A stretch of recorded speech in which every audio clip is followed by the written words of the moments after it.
Hey team, it's time for an Early Career Designers portfolio review. I'm Megan Thomas and I'm a senior UX designer with almost 10 years of experience in enterprise software design.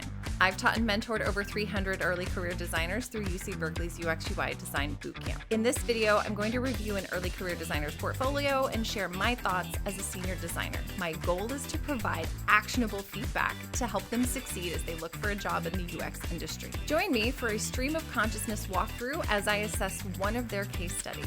Remember, mine is just one opinion. Make sure to get multiple perspectives before making any changes. All right, let's dive into the review and learn together.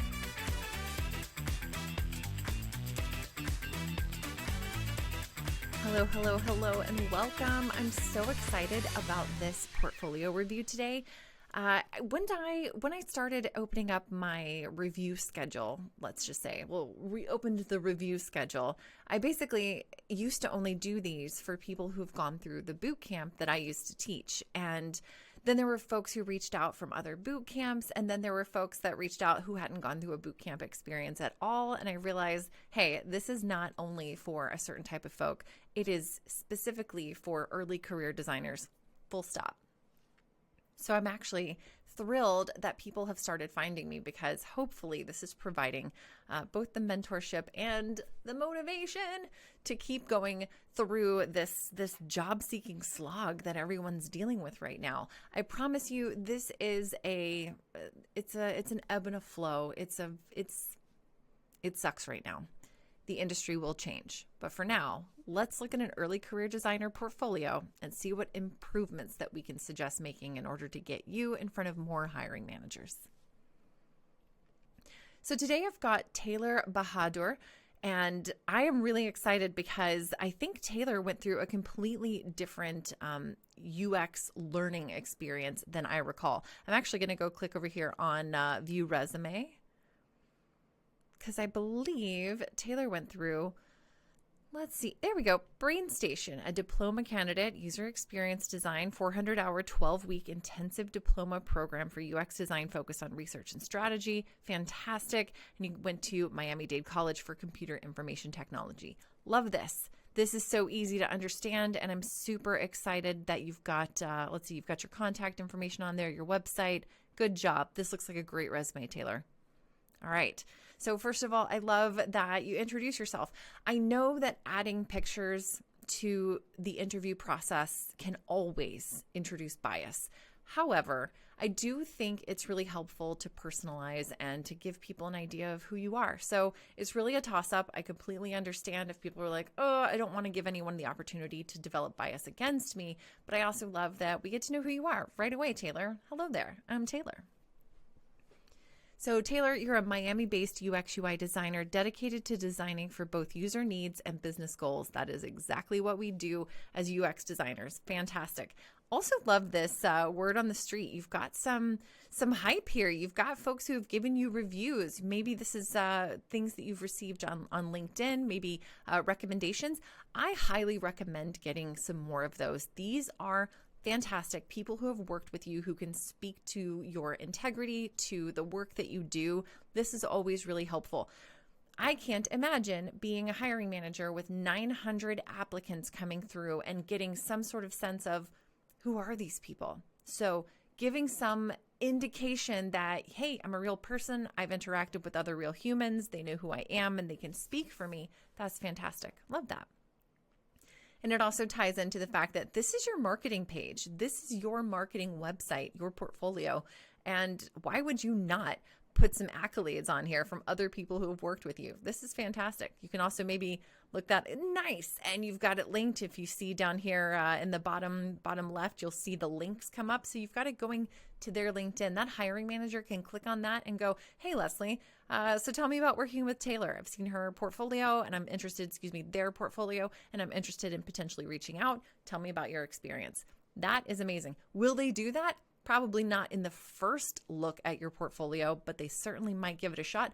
Not hiring managers, HR, anyone that's going through a bigger company. You might have HR, you might have people doing background checks, you might have recruiters checking through here. That's helpful. Still not convinced. Wait a second.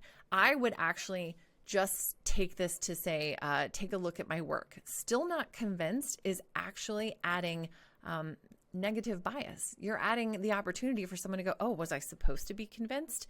Maybe I'm not convinced. Now you've introduced the idea of being convinced in there. Don't put that in there. Take this as just an easy headline. Take a look at my work.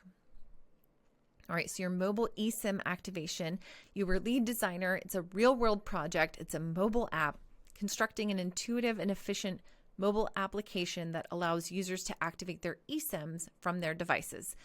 I want to know, it's a mobile app. So I'm having to guess that this is an end-to-end design. We'll see.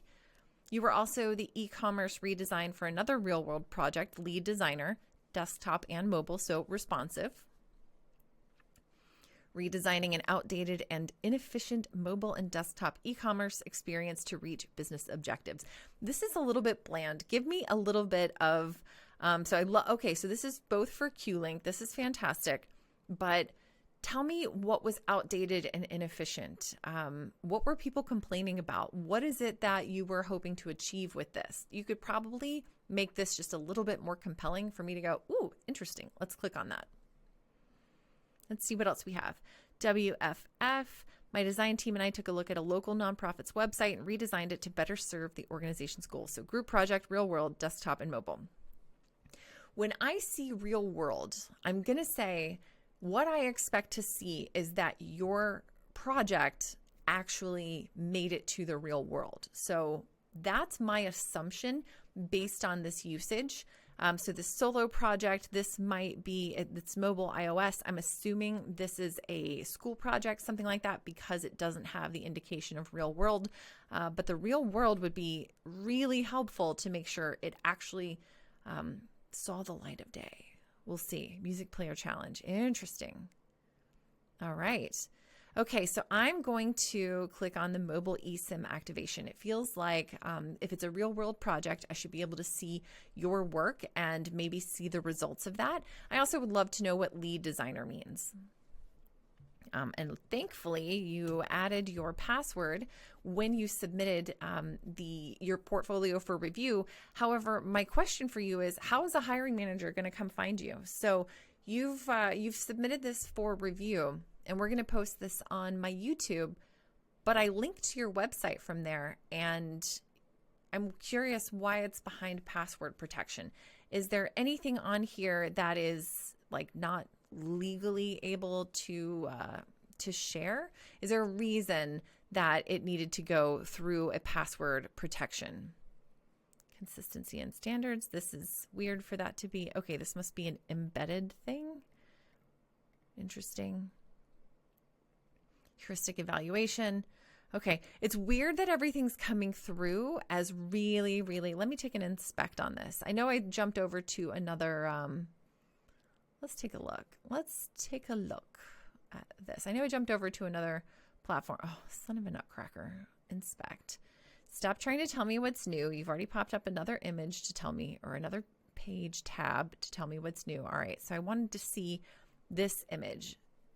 Inspect. So first of all, you've got your images in here and the here we go. So the rendered size is 887. I can't leave this on my screen and also point to it. I really need like a separate one.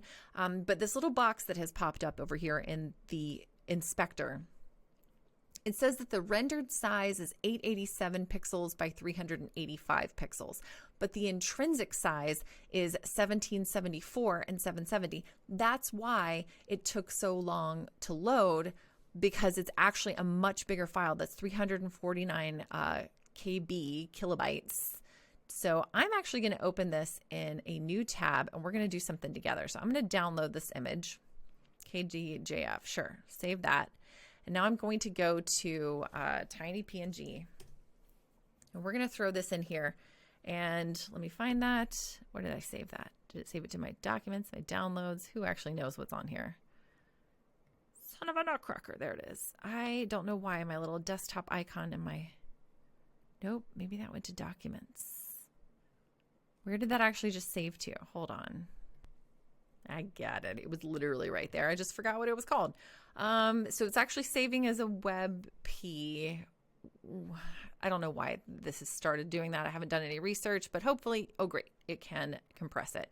Great. So it went from 349 kilobytes down to 44 kilobytes. That's an 87% compression rate. And let me download this picture and drop it in the browser, which I'm going to do literally. Why is it giving me recents? There it is. So it just saved that. So I'm going to rename it just so we know.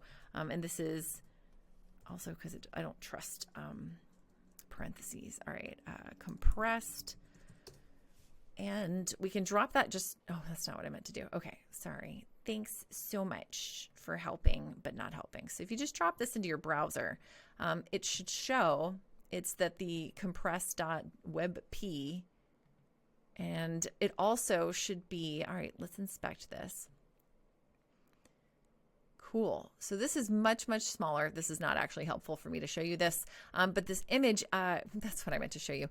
The image actually hasn't changed that much. Let's look at the original. Let's open this image in new tab and let's see what's the difference. So this is the regular one, kdjf.png, and this is the compressed one.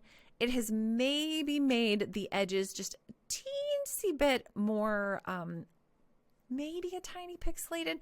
It's not a ton, and it's not enough to impact someone's view of your images on your portfolio, but it does make the portfolio load that much faster. So I always recommend optimizing your images. Also, it demonstrates that you understand the impact of how many images we load on a daily basis, both in data transfer to our phones and devices, but also the load on the server for the business. So being aware of that is super, super helpful. All right, so Women's Foundation of Florida website redesign, skip to prototype. Did we actually research before designing? It's okay to go back. That's a good one. I'm trying to figure out, did it actually make it to the website? So technically this is a real world experience, but it doesn't necessarily it doesn't necessarily, I bet if I look at the Women's Federation website, it probably didn't make it there, and that's fine. But you might want to call that out as like this was a class project or whatever. So if it's a group project, that's probably a class project. And I would indicate that it might be the real world, but it did not actually make it to the real world. Hopefully that nuance makes sense. I've been staring at a project proposal all day and words are not forming. I'm doing great. I've got this. All right. So since I've already gotten into this project, the mobile eSIM activation, we're going to take a look at this. So the headline is streamlining eSIM activation for seamless mobile experiences. So the introduction: as the lead UX designer, this is a solo project. It's an interesting icon to use. If you're saying it's a solo project, I would probably use just one. As the lead UX designer, I spearheaded the MMA eSIM project, aiming to create a simple and efficient mobile experience that allows users to activate their eSIM card immediately on their phones using the mobile app. Throughout this project, my team and I had three main objectives in mind. I'm very confused already. It's a solo project, but you had a team. Tell me, don't streamline so much that you lose the detail and confuse the hiring manager. The hiring manager is trying to trust you that you are describing accurately the work that you did. So if you need to talk about my team, but it's a solo project, it's clearly not a solo project. So tell me more about this. Our goal, how about just the goal? The goal was to create a user-friendly interface. Again, this is table stakes. So create an interface that simplifies the complex process of eSIM activation. It doesn't need to be user-friendly. That's what we do. Enhance user engagement. Our goal was to create a user-friendly interface. Okay, wait. You're going to need to change that because that's the exact same statement over here. So in what way do you want to enhance user engagement? Is it to use your eSIM? Is it to pick this eSIM over any other eSIM because it's that much easier to activate? Let's see. Brand values. Every interaction within the app was designed to align with our brand's core values of innovation, simplicity, and reliability.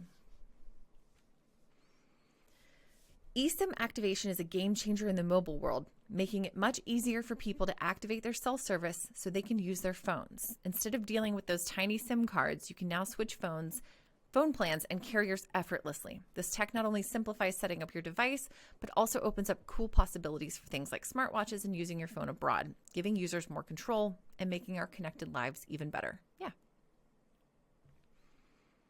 My research began with a solid foundation, a well-crafted user persona developed using a combination of survey data and analytics from a previous project. That is a perfect line. I'm going to come back and revisit this, but basically this right here, eSIM activation is a game changer in the mobile world, making it easier for people to activate their cell service so they can use their phones however they want to, or simplify setting up your device using your phone abroad. This is what I would put here. Not streamlining eSIM activation for seamless mobile experiences. No user, why is this scrolling down? No user is telling you they want a seamless mobile experience. They don't use those words. So let's use things that actually make sense. eSIM activation is a game changer to make it easier for people to activate cell service in other countries. Not so they can use their phones, yes, so that or not, what is that? A user, so that there's a user impact statement or a user insight statement, but it feels like you're using a format when you could just make it simple. eSIM activation is a game changer, making it much easier for people to switch phone plans and carriers or using their phone abroad. That's your selling point, right? That's your, what is that? The sales proposition, your USP, something like that. That's your sales part. All right, so it looks like you've already got the user survey data and analytics. That's phenomenal. I'm so excited that you just skipped all this, like, we developed this, we researched this. No, you just used it. This persona served as my guiding star throughout the design process, ensuring that the eSIM activation application was tailored to the specific needs and preferences of our target users. Sure, okay, fine. I'm fine with that. I'm setting up my new cell phone service. I want it to be as easy as possible. Old school, impatient, and straightforward. 54, retiree. God, I would love to retire at 54. Divorced, female, high school diploma, retired, Texas. Convenience. Wants to activate eSIM on her phone for convenience. Open to learning new tech if it's user-friendly. Interested in saving money with eSIMs. Feels overwhelmed by the eSIM activation process. Struggles with unclear instructions, worries about making mistakes that disrupt her service. Nice. By highlighting certain qualities from our user persona, we were able to make more informed, again, you were over here. They might have participated, but we're not hiring the whole team. So you were able to make more informed design decisions, such as keeping the flows short and to the point and keeping instructions minimal and easy to follow due to a majority of our users being elderly. By highlighting certain qualities, we were able to make more informed design decisions, period. Period here, and then say something about, because we know that the majority of our users belong to an aging population, something like that, because we don't, elderly isn't, especially when you might think about some hiring managers being in this age range, you've just called them elderly. So maybe, and they're in an aging population, which leads us to design decisions like keeping the user flows short and to the point, short and easy to follow, and keeping instructions minimal. Something like that. All right, so competitive analysis. To gain a comprehensive understanding of the existing landscape, I conducted a thorough competitive analysis. We evaluated. I evaluated the eSIM activation processes employed by major telecommunications companies such as Mint Mobile, Google Fi, and T-Mobile. This analysis provided valuable insights into industry standards, user expectations, and areas for potential improvement. This is great. Just again, it's you. If you conducted that thorough, you did this. Clear and detailed onboarding process. Love. Easy to use compatibility checker. Nice. Is that Mint still? That goes with this look, and then it goes down to, visible. Sorry, this is the, that is the Verizon one. Okay, got it. Google Fi. Did you mention Verizon? Visible? Okay, make sure you change that Google Fi to visible. because that's what you have here. Also, is that, oh, interesting. I wonder how they have that listed. Visible. Okay. Visually guide users with images. Great. That is helpful. All right, key takeaways. After completing the competitive analysis of the existing eSIM activation processes across competitors, add that, I understood the main things that contributed to a user-friendly activation flow and how I could incorporate those elements into my own design. Yes, I knew I needed my eSIM flow to have a simple yet detailed onboarding process. Really tired of saying user-friendly, a compatibility checker, an easy-to-use compatibility checker, and visual aids to guide our users. Okay, design phase. Armed with valuable insights, I embarked on the design journey. My goal, to create an eSIM activation experience that puts users first. I don't mean to say that. I kind of want to add some context because I'm like, we could tighten this up. This is a lot of words. Let's dive into how I turned research findings into innovative sketches and wireframes. I created a series of rough sketches that served as the visual foundation for the eSIM activation flow.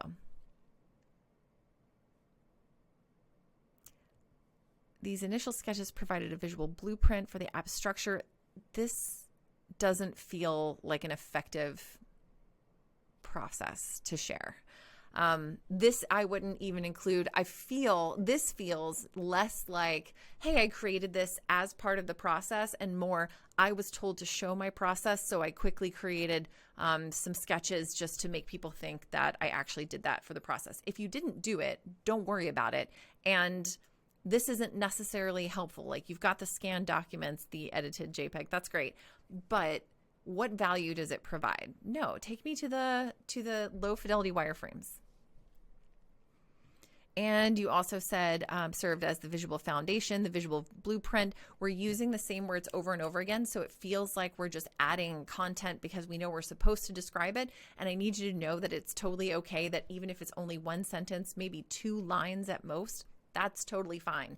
Don't add word salad just to add words because people wanted context. If it feels like you're struggling to add context to something, consider whether or not that's an output that's necessary. So for this, I would even just skip the sketches and say, armed with valuable insights, I turned research findings into innovative sketches and wireframes. This isn't innovative. I just need you to know, like, everyone knows what sketches are. So you could literally skip out on several inches of your case study just by saying, I started with sketching and then went to low fidelity wireframes. Let me show you what I did. So skip to low fidelity.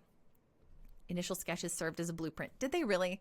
Did this actually provide the blueprint? Probably not. These are just an idea of here's what I think the screens could be, and then you change them probably a ton.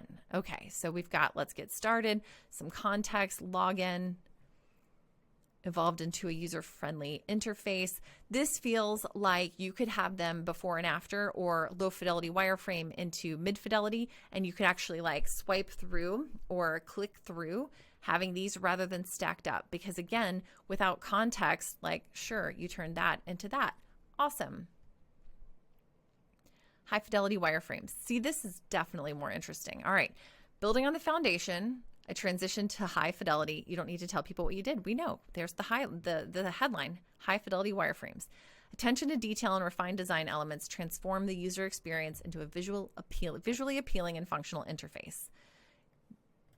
When we say storytelling, it's not the kind of storytelling that, gosh, I'm trying to think of who they would be like.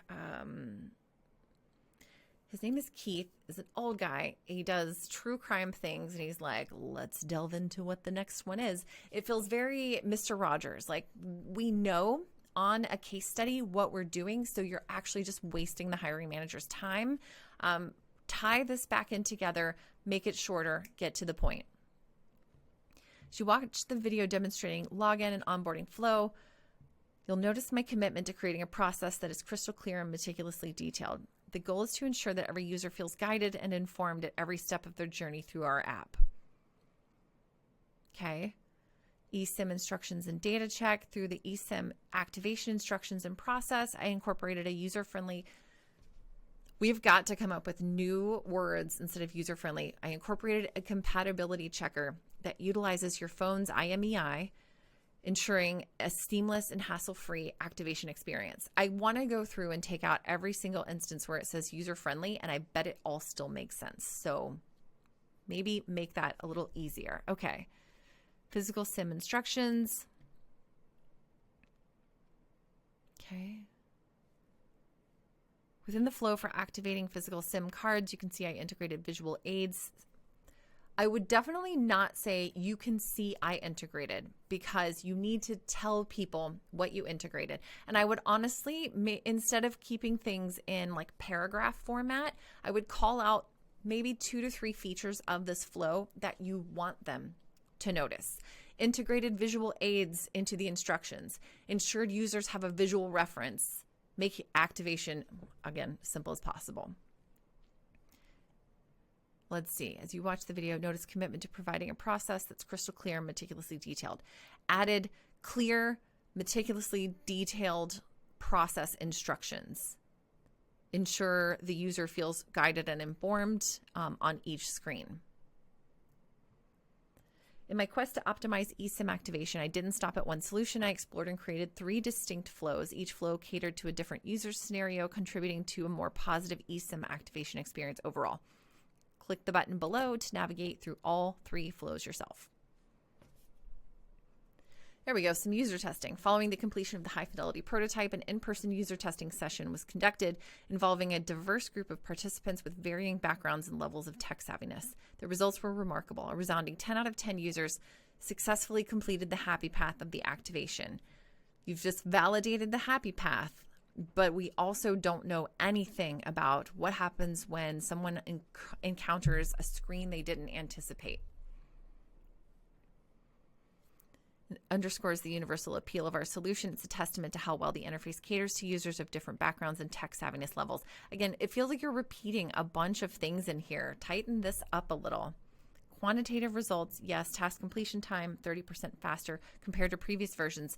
Do you have testing that demonstrates that you actually tested beforehand and you can show that there's 30% improvement? Otherwise, I'm questionable. User satisfaction reported a 95% satisfaction rate with new eSIM activation process. How was that quantified? How did you find this out? 10 out of 10 users. If you only tested with 10 users, how did you get a 95% satisfaction rate with the new eSIM activation process? How was that? Yeah, how was that quantified? These results reaffirm that our high-fidelity prototype has not only met but exceeded user expectations, paving the way for a seamless and frustration-free eSIM activation experience. Simplicity enhances usability. Embracing a simple design can minimize user confusion and frustration. Combining a clear and intuitive interface with a straightforward processes will also lead to a more intentional and successful user experience. Effective communication is critical. It's crucial to provide clear instructions and visual cues to enhance user understanding and reduce errors by ensuring information is easily accessible and comprehensible. Something like this would be really smart to say this actually adheres to web content accessibility guidelines that say things should be, now I cannot remember right now. Oh my gosh. Seamless design handoff, prepare comprehensive design documentation, including style guides and assets to ensure a smooth transition from design to development. All right. Taylor, I feel like this is a good user, a case study. I feel like it could be refined. I feel like there's a lot of extra talking here that just doesn't feel meaningful. It just feels it feels like we're blowing smoke. It feels like we expanded the words into things so that it had more meaning, more depth, but we're really just using a lot more words. So I want to see a little closer to the top. What are the actual things that you did in order to do this? So as the lead UX designer, and here's another thing to add to that, it is very difficult for seasoned UX professionals and managers to take it seriously when early career designers say that they are the lead UX designer, because there's a lot more to it than just being the one person in charge. I also want to take a look again at resume, Women's Foundation of Florida. Okay, graphic designer. Great. Q-Link Wireless. So my first thing that I would honestly do is, oh, that's annoying. Where's contact me? Oh, I did that thing where it opens that up again. Okay. Don't save as a draft. Home. I want to see where your view resume. All right, let's see if we can get to your LinkedIn. So I also want to look here. So you've been here. And okay, so you're actually employed there. That's fantastic. That was not 100% clear from this case study. It almost felt like a, are we connected? Yeah, we're connected. Yay, hello.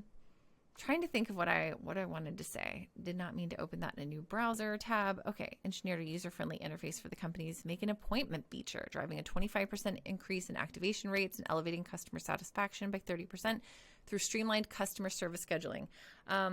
I would look at maybe refining these things. These are really high percentages of improvement and stuff. So I would love to make sure that you are able to back that up with data. How did you find that out? Because people will ask. How do you know it was 60% and a 25% increase in customer satisfaction? Was that specifically in the app as a whole? Was that the user experience of completing a certain feature or a certain activity? Make sure that you can actually speak to the real data that tells you you can put these numbers on your resume and portfolio. All right. And then projects. What was I going to say? This is MMA eSIM. Yeah, I think the biggest takeaway that I have is let's refine this to make it feel just a little easier to process. It's a lot of text and a lot of it says very similar things. So let's use some really strong language. Let's lean into our friends who have really, really good methods of talking. Like clearly I am not one of those people right now. And I typically lean on right now, ChatGPT. The prompt I typically rely on is something like, you are telling ChatGPT, you are a marketing director with 20 years of experience in digital products and search engine optimization, landing pages, I don't know, something like that. I need to refine the language on my case study. Help me turn this into something more succinct and impactful. And then I would plop that in there.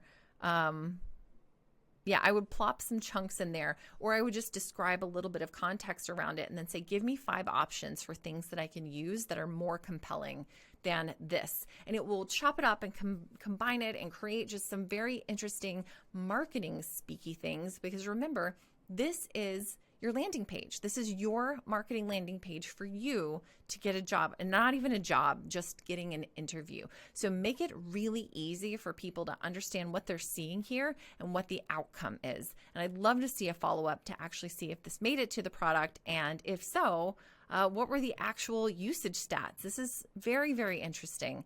And I feel like it could be just a tiny bit stronger. I love this though. I'm super impressed. All right. That's all I've got for today's portfolio review. Thank you so much for joining me, everyone. And please feel free to sign up for your free portfolio review. I'll see you next time.